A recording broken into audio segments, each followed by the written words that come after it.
Halo semuanya, Assalamualaikum warahmatullahi wabarakatuh. Perkenalkan, nama saya Muhammad Alawis Abisalam, NIM 4004 031 865 0003.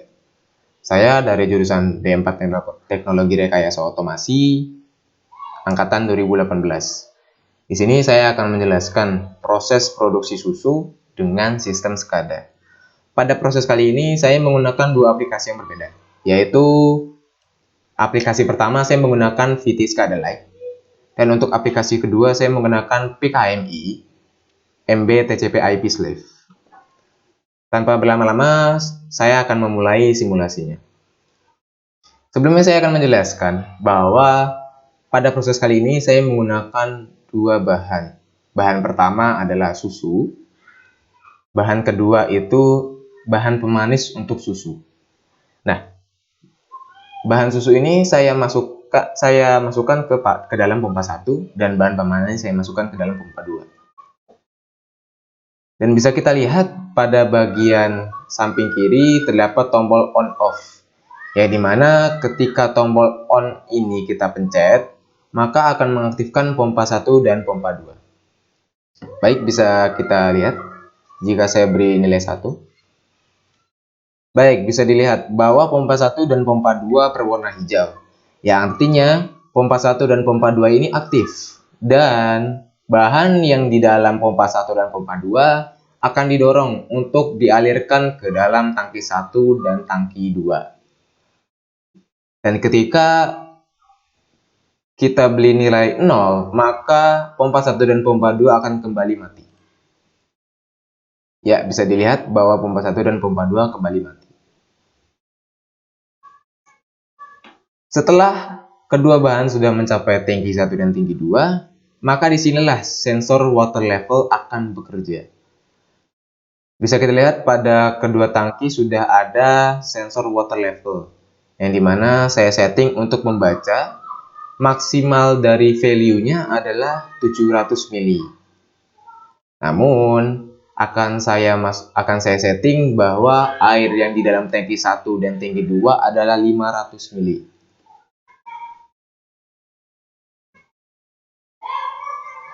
Bisa dilihat bahwa sensor water level yang terdapat di tangki 1 dan di tangki 2 membaca dengan baik. Begitu. Lalu ketika air sudah dibaca oleh sensor water level, maka kedua bahan akan turun dan melewati katup 1 dan katup 2. Namun di sini katup 1 dan katup 2 masih tertutup. Yang artinya perlu dibuka agar kedua bahan melewati tangki nomor 3. Lalu pada katup 1 dan katup 2 ini akan kita beri nilai 1 di masing-masingnya. Baik, akan kita beri nilai 1. Bisa dilihat katup 1 akan berwarna hijau, dan disinilah indikator lampu bahwa menandakan katup ini berjalan. Katup 1 dan katup 2 sudah berwarna hijau, yang artinya bahan akan memasuki tangki nomor 3. Baik, di sini pun terdapat juga sensor water level, yang dimana berbeda dengan tangki 1 dan tangki 2 sebelumnya. Di sini saya menyeting sensor water level pada tangki nomor 3 ini di value 1500. Ya, artinya akan set point-nya itu maksimal adalah 1500. Namun di sini akan saya beri nilai 1000 mili. Ya, bisa dilihat bahwa sensor water level mendeteksi bahwa pada tangki nomor 3 ini terdapat air 1000 mili. Lalu ketika air sudah mencapai 1000 mili, maka di atas ini terdapat tombol on dan off untuk mixer yang berfungsi untuk mematikan dan menghidupkan mixer. Lalu di atasnya terdapat indikator yang dimana untuk mengetahui apakah mixer ini berjalan atau tidak. Baik, pada alamat 0004 akan kita beri nilai 1. Bisa dilihat bahwa indikator di sini berwarna hijau dan mixer berputar selama kurang lebih 3-5 menit yang berfungsi untuk mencampur kedua bahan agar secara merata. Baik, ketika mixer sudah mencapai waktu 3-5 menit, mixer akan berhenti. Lalu kedua bahan tadi yang sudah tercampur akan turun dan melewati katup 3. Namun di sini katup 3 ini belum aktif, belum terbuka. Lalu pada alamat 0005 akan kita beri nilai 1, maka katup 3 akan terbuka. Lalu kedua bahan akan melewati pompa 3. Pompa di sini berfungsi untuk mendorong agar kedua bahan yang sudah tercampur tadi ke bagian tangki nomor 4. Di tangki nomor 4 ini terdapat heater. Nah, pada pompa 3 ini akan kita beri nilai 1 agar pompa tersebut aktif dan mendorong kedua bahan ke tangki nomor 4. Ya, bisa dilihat bahwa pompa 3 ini sudah berwarna hijau dan kedua bahan akan didorong ke dalam tangki nomor 4. Nah, di dalam tangki nomor 4 ini terdapat sensor water level, heater, dan juga sensor temperatur. Pada sensor water level ini sudah saya setting yang dimana sama seperti pada tangki nomor 4 tadi, yaitu 1500 mili sudah saya setting. Namun di sini saya akan menginput nilai atau menginput value yaitu 1000 mili.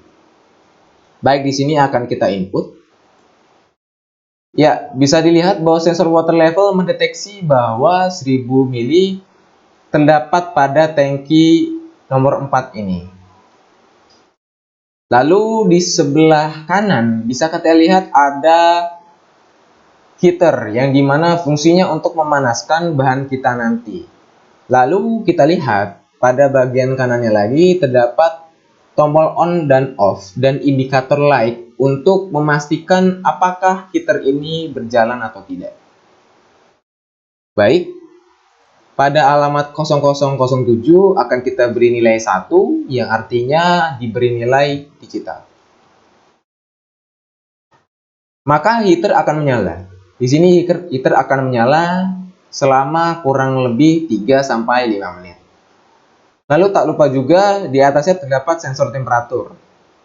Sensor temperatur ini sudah saya setting. Itu maksimum value-nya adalah 100 Celcius. Namun di sini kita akan menginput 70 Celcius karena biasanya pemanasan pada susu ini mencapai 70 Celcius saja. Baik, di sini saya akan input 70. Ya, bisa dilihat bahwa sensor temperatur mendeteksi bahwa pada tangki nomor 4 ini suhu bahannya itu adalah 70 Celcius. Lalu ketika sensor sudah mendeteksi 70 Celcius, maka heater akan mati. Lalu bahan akan turun ke katup 4, yang dimana katup 4 masih tertutup. Dan katup 4 ini beralamat 0008. Lalu akan kita beri nilai 1 agar katup 4 ini terbuka. Baik, bisa dilihat katup 4 ini berwarna hijau. Dan kedua bahan yang sudah tercampur dan sudah dipanasi tadi melewati katup nomor 4 dan masuk ke dalam tangki penyimpanan. Ya, mungkin itu saja penjelasan sistem produksi susu dengan sistem SCADA pada kali ini. Mungkin cukup sampai di sini penjelasan saya mengenai proses produksi susu dengan sistem SCADA. Selebihnya mohon maaf. Assalamualaikum warahmatullahi wabarakatuh. Terima kasih semuanya.